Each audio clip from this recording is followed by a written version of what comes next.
Hello मेरे प्यारे viewers, कैसे हैं आप सभी लोग। आशा करती हूँ आप सभी लोग अच्छे होंगे।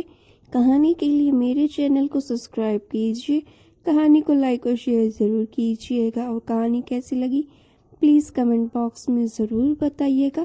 कहानी को लेकर कोई भी राय या सुझाव हो वो भी कमेंट बॉक्स में ज़रूर दीजिएगा। तो शुरू करते हैं आज की अपनी कहानी। सुबह करीब 11:30 बजे दरवाजे की घंटी बजती है। घंटी सुनकर आदित्य अपनी पत्नी रमा से कहता है, अरे रमा, ज़रा देखो तो कौन है।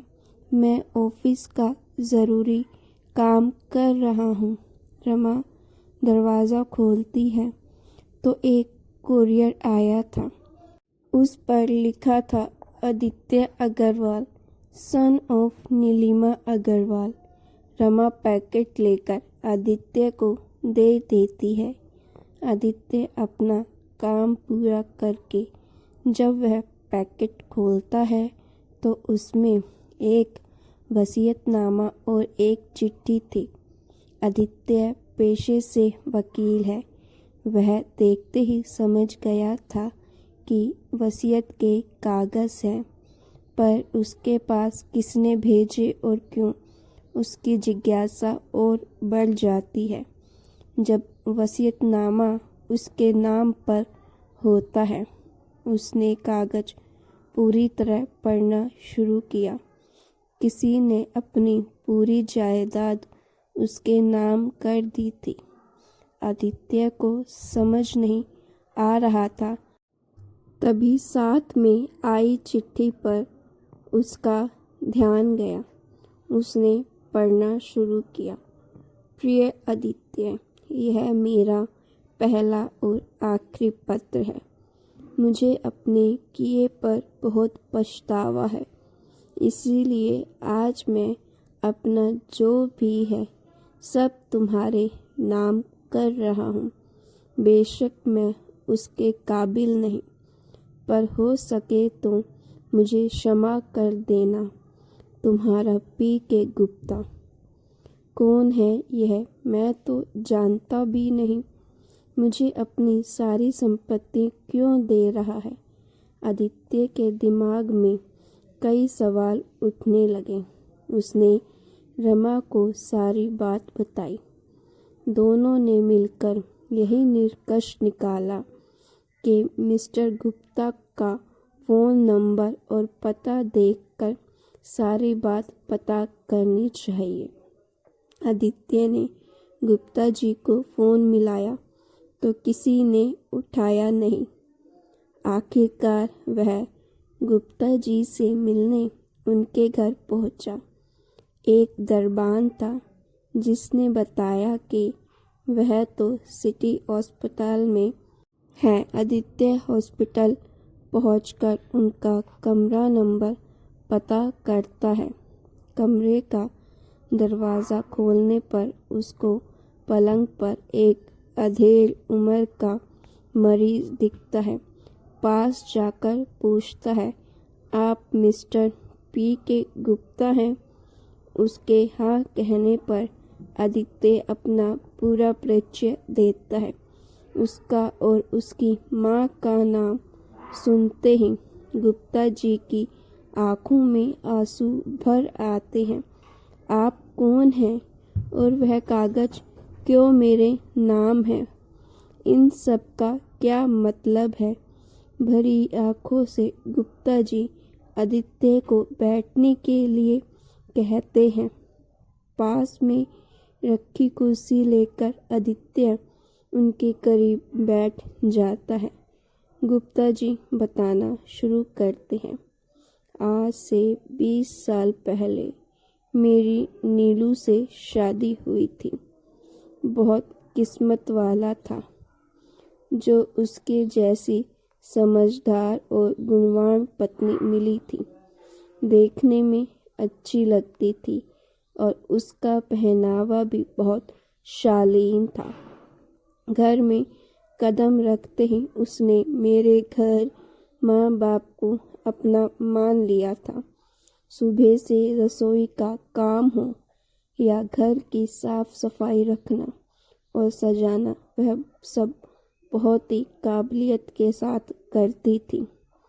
घर के काम के साथ साथ सोशल सर्कल में भी अपनी अलग पहचान बनाती थी। सब कुछ बहुत अच्छा चल रहा था। 1 साल बाद हमारे बेटे ने जन्म लिया। नीलू ज़्यादा बिजी हो गई थी। घर, माँ बाप और बेटा, वह बेचारी सब कुछ अकेले संभाल रही थी।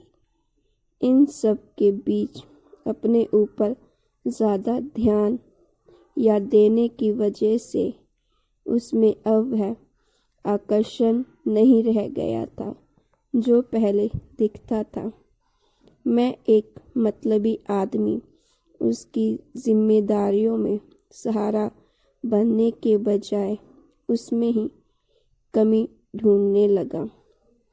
हमारे बीच की अनदेखी दूरी को बढ़ाना कदम रखा नीता ने। मैंने एक असिस्टेंट के लिए अखबार में विज्ञापन निकाला था। उसके चलते कुछ लोगों ने आवेदन दिया। उनमें से मैंने कुछ लोगों को शॉर्ट लिस्ट किया था। इंटरव्यू वाले दिन नीता ने मेरे कमरे में प्रवेश किया। उसकी खूबसूरती और पहनावे ने पहली नज़र में मुझ पर जादू सा कर दिया था और बिना कुछ देखे मैंने उसको नौकरी दे दी। शुरू में तो हम सिर्फ काम से मिलते या बात करते, पर धीरे धीरे बहाने से उसने मेरे करीब आना शुरू कर दिया। सब कुछ समझते हुए भी मैं उसको अपने से दूर नहीं कर पा रहा था। उसकी खूबसूरत चालाकी के जाल में कब फंसता चला गया पता ही नहीं चला। नीलू को तो मैंने कब का अनदेखा करना शुरू कर दिया था, जबकि वह अपना पहले की तरह ध्यान रखने भी लगी थी मेरी आंखों पर तो। लेकिन नीता का हरा चश्मा चढ़ा हुआ था। एक दिन मैंने चुपके से नीता से शादी कर ली और किसी को बिना कुछ कहे उसके साथ रहने लगा। पता चलने पर माँ बाप और नीलू ने बहुत समझाया, मेरे बेटे का वास्ता भी दिया, पर मैंने ना माना। नीता और मेरे बेटे के बारे में जानकर उन लोगों ने मुझसे रिश्ता ख़त्म कर दिया। मेरे कर्मों का फल वक्त के साथ मेरे सामने आने लगा। नीता को घर परिवार से कोई लेना देना नहीं था और न ही अब वह कंपनी का काम देखती थी। कुछ कहने पर टका सा जवाब देती, मैंने तुमसे इसलिए शादी की थी कि ऐशो आराम की जिंदगी गुजारूंगी, तुम्हारी नीलू की तरह नौकरानी बनने के लिए नहीं।